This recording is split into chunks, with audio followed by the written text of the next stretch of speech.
Imagine a horror so profound it defies explanation. Picture a quiet, peaceful neighborhood, the kind where families feel safe and children play in the front yards, suddenly shattered by an act so monstrous it seems ripped from the pages of a nightmare. This is not the plot of a horror film or a twisted urban legend. This is a true story, one that unfolded in the heart of America, in a place where no one ever expected evil to take root. This isn't fiction. This is the true story of Lawrence Paul Anderson in Chickasha, Oklahoma. Chickasha, a small town nestled in the Midwest, is the kind of place where everyone knows their neighbors. And the biggest news is usually about the local high school football team. But in February 2021, this tight-knit community became the epicenter of a tragedy so shocking it would haunt the nation and leave scars that may never fully heal. In February 2021, Anderson committed an act so grotesque it shocked the nation. He murdered his neighbor, carved out her heart and cooked it with potatoes, intending to feed it to his family to release the demons. The details are almost too horrific to believe, yet they are all too real. Police descended on the quiet street, sirens piercing the night, as investigators tried to piece together a crime that defied logic and decency. The community was left reeling, struggling to comprehend how such evil could erupt in their midst. This case isn't just about murder. It's about the collapse of a man's mind and the catastrophic failure of the systems meant to protect us. Anderson's descent into madness was not sudden. It was a slow unraveling, marked by warning signs and cries for help that went unheeded. Mental health professionals, parole boards, and the justice system all had opportunities to intervene, but somehow the danger slipped through the cracks. The tragedy forces us to ask, how many more lives must be lost before we fix a broken system?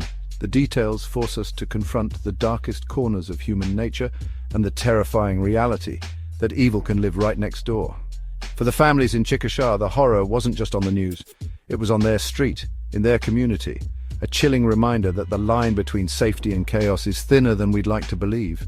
Neighbors who once waved hello now looked at each other with suspicion and fear, forever changed by what had happened.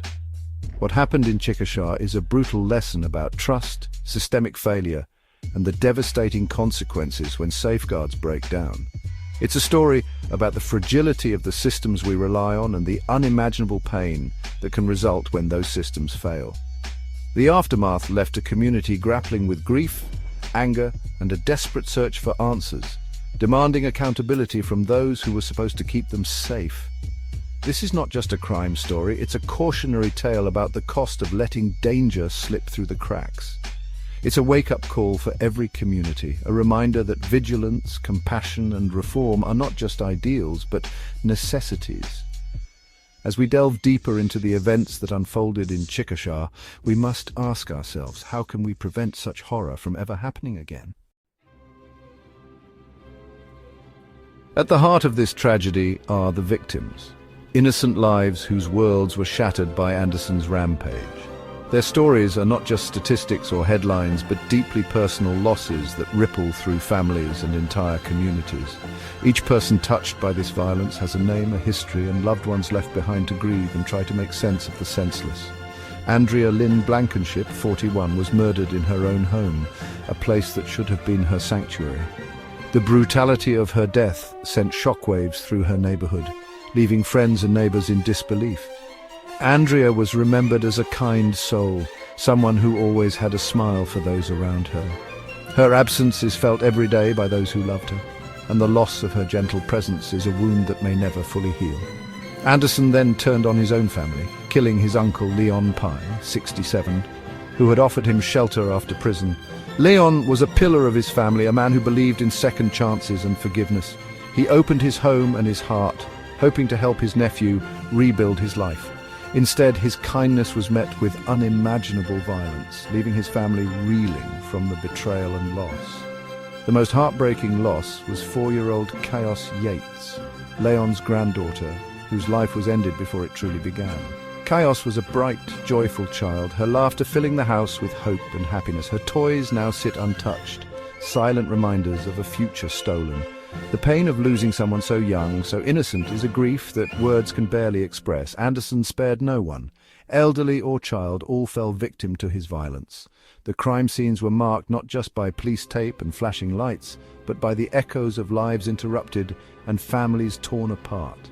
The community was left in shock, struggling to comprehend how such horror could unfold in their midst.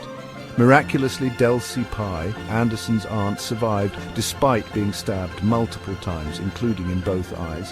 Her survival is nothing short of remarkable, a testament to her strength and will to live. But her journey is far from over.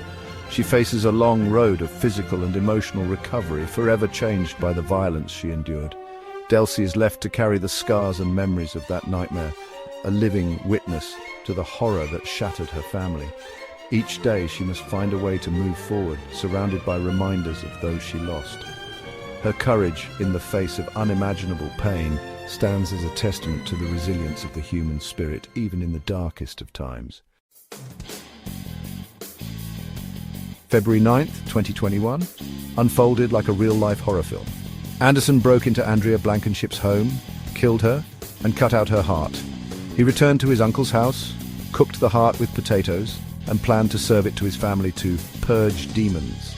Before he could, he erupted in violence again, murdering Leon Pye and attacking 4-year-old Chaos Yates. The home became a scene of chaos and terror as Anderson's rampage continued.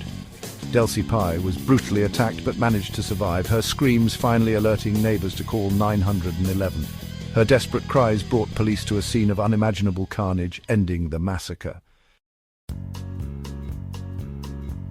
After his arrest, Anderson confessed in chilling detail from his hospital bed. He calmly admitted to killing Andrea, Leon, and Chaos, and to attacking Delcy.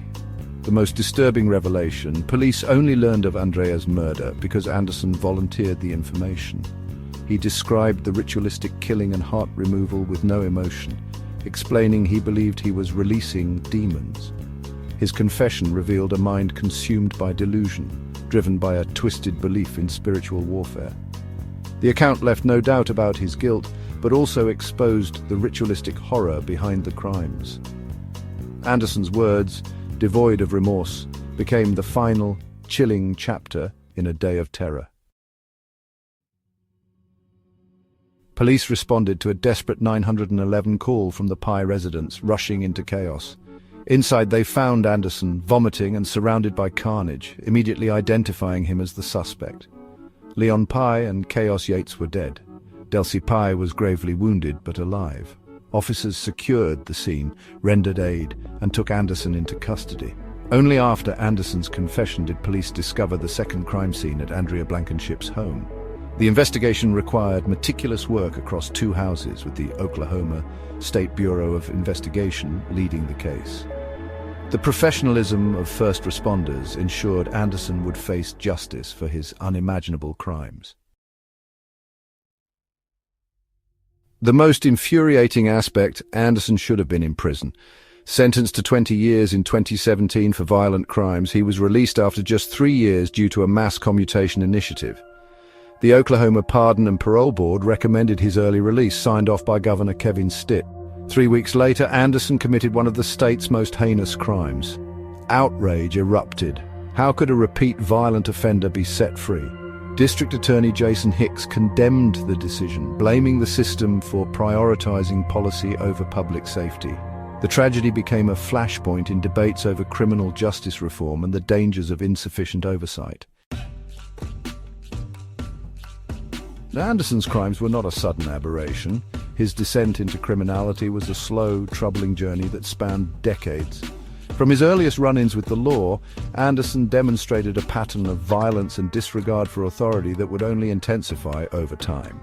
His rap sheet grew thicker with each passing year, filled with charges ranging from assault and drug offenses to theft and intimidation. These were not isolated incidents, but rather a consistent thread woven through his adult life. Police and prosecutors saw the warning signs, but the system struggled to keep up. Despite multiple convictions, Anderson benefited from repeated early releases, often due to overcrowded prisons or plea deals that prioritized expediency over public safety. Each time he walked free, the risk to the community grew. In 2006, Anderson was sentenced to prison for a brutal attack on his girlfriend and for drug possession. The violence of the assault shocked even seasoned officers, but after serving only a portion of his sentence, he was released back onto the streets. By 2012, Anderson's criminal activity had escalated. He was caught selling crack cocaine near a school, a crime that should have carried a lengthy sentence. Yet once again he managed to avoid serving the full term, slipping through the cracks of a system under strain. Each early release was met with concern from law enforcement, who feared what Anderson might do next. Their fears were justified as he continued to reoffend, showing no signs of rehabilitation or remorse. In 2017, Anderson was convicted yet again, this time for gun and drug crimes. The evidence was overwhelming, and many believed this conviction would finally keep him behind bars for good. But the justice system faltered once more. Despite the severity of his offences, Anderson was released early, leaving victims and their families feeling betrayed and vulnerable. Each release was a gamble, a dangerous roll of the dice that put innocent lives at risk. The consequences of these decisions would soon become devastatingly clear. The tragic culmination of Anderson's unchecked violence came with the Chickasha murders, a crime that shocked the community and left many asking how it could have been prevented. The pattern was undeniable. Time and again, the system showed leniency to a career criminal whose actions only grew more violent. Anderson's story is a stark warning about the dangers of ignoring repeated red flags and the devastating cost of failing to protect the public. Chickasha was plunged into shock and grief, its quiet streets transformed by horror. The community's sorrow was matched by anger at the justice system's failure. Vigils for the victims became protests against the officials who allowed Anderson's release. The legal system responded swiftly. District Attorney Hicks sought the death penalty, filing multiple charges. The case became a national example of the dangers of flawed criminal justice reform. For the families, the legal battle was a painful quest for accountability. The scars left on Chickasha serve as a grim reminder of the cost of systemic failure. The case against Anderson was clear. His confession and the evidence left no doubt. The real questions were about accountability. Who let a violent felon back onto the streets? The Pardon and Parole Board and Governor faced intense scrutiny, with blame circling and no one taking responsibility. The tragedy cast a shadow over criminal justice reform, fueling debate about balancing second chances with public safety. How can we prevent such failures in the future? The stakes are life and death. The memory of Andrea, Leon, and Chaos stands as a permanent indictment of the system's collapse. Their story is a warning we cannot afford to ignore.